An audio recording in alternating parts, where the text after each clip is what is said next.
Assalamualaikum warahmatullahi wabarakatuh. Halo semuanya, jumpa lagi di pembelajaran IPS. Masih ingat minggu yang lalu kita belajar tentang apa? Minggu lalu kita belajar tentang kondisi alam di negara Jepang. Nah, hari ini kita akan belajar tentang dinamika penduduk benua Asia. Penduduk senantiasa berubah dari sisi jumlah, distribusi, dan komposisinya. Perubahan tersebut dapat terjadi karena adanya peristiwa kelahiran, kematian, dan migrasi. Karena itulah, penduduk mengalami dinamika atau disebut dengan dinamika penduduk. Nah, jadi yang dimaksud dengan dinamika penduduk adalah perubahan jumlah penduduk yang disebabkan oleh faktor kelahiran, kematian, dan migrasi. Berdasarkan data World Population Datasheet atau WPDS, pada tahun 2005, penduduk Asia mencapai 3.921 juta jiwa. Tahun 2015, jumlah penduduk di benua Asia bertambah menjadi 4.397 juta jiwa. Penduduk di benua Asia tersebar tidak merata. Beberapa negara di Asia merupakan negara penduduk terbesar di dunia, yaitu negara Cina, India, dan Indonesia. Komposisi penduduk berdasarkan usia. Dilihat dari komposisi berdasarkan usia, di benua Asia yang usianya di bawah 15 tahun sebesar 25%. Usia 15 tahun sampai 65 tahun sebesar 67%. Dan usia 65 tahun ke atas sebesar 8%. Ini membuktikan bahwa penduduk di benua Asia adalah penduduk usia produktif, yaitu 15 tahun sampai 65 tahun sebesar 67%. Berdasarkan indikator HDI, kualitas penduduk Asia ternyata bervariasi. Sejumlah negara di Asia memiliki kualitas yang tinggi, sedangkan sebagian lainnya memiliki kualitas yang sedang dan rendah.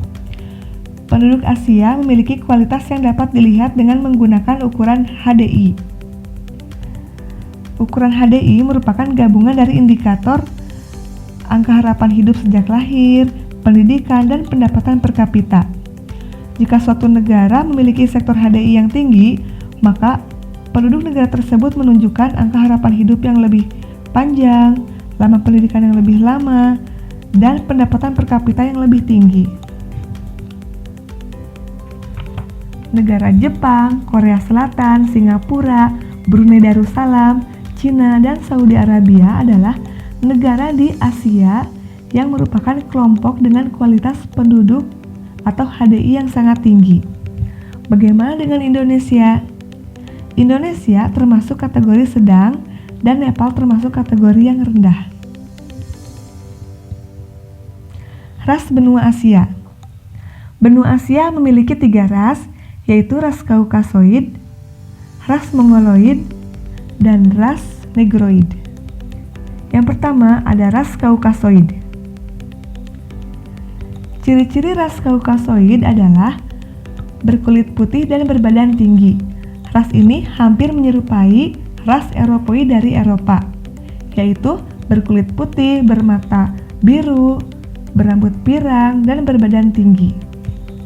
Di benua Asia yang termasuk ke dalam ras Kaukasoid adalah Asia Utara, Asia Tengah, dan Asia Selatan bagian tengah.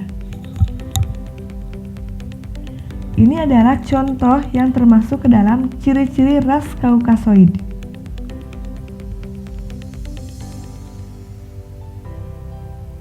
Yang kedua ada ras Mongoloid. Ras Mongoloid memiliki ciri-ciri berambut hitam lurus, memiliki mata sipit, dan berkulit putih kekuningan.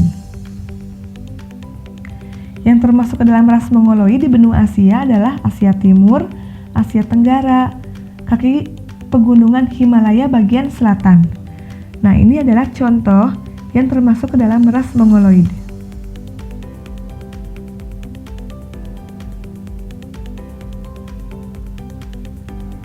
Yang ketiga, ras Negroid.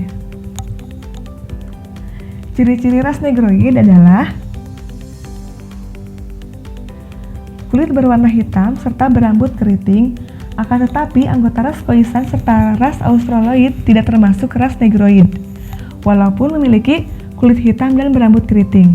Di benua Asia yang tergolong ke dalam ras Negroid adalah Asia Selatan bagian selatan dan Asia Barat di bagian barat. Nah, ini adalah contoh yang termasuk ke dalam ras Negroid.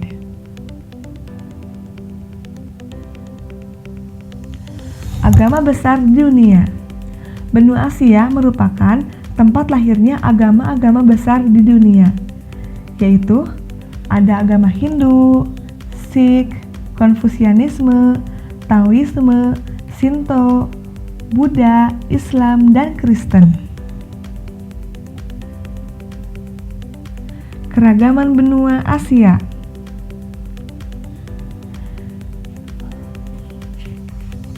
Keragaman dan kekayaan benua Asia juga terlihat dari karya seni, literatur, dan musik.